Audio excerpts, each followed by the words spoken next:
महाराष्ट्र राज्याचे मत्स्य व्यवसाय मंत्री नितेश राणे यांच्या हस्ते आणि खासदार सुनील तटकरे यांच्या अध्यक्षतेखाली श्रीवर्धन तालुक्यातील भरडखोल येथे 137.22 कोटी रुपयांच्या मत्स्य बंदर विकास कामाचे भूमिपूजन उत्साहात संपन्न झाले।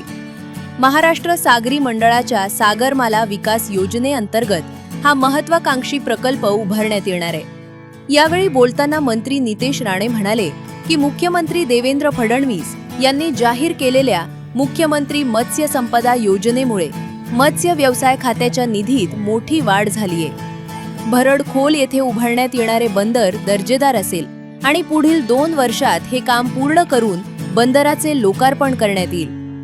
त्यामुळे मच्छीमार बांधवांची आर्थिक समृद्धी निश्चित होईल असा विश्वास त्यांनी व्यक्त केला। कार्यक्रमात खासदार सुनील तटकरे यांनी कोकण किनारपट्टीच्या पर्यटन आणि मत्स्य व्यवसाय विकासावर भर दिला। गोव्यापेक्षा सुंदर समुद्र किनारा कोकणात आहे। दिवेआगर येथे अत्याधुनिक मत्स्यालय आणि पर्यटन सुविधा विकसित व्हाव्यात अशी मागणी त्यांनी केली।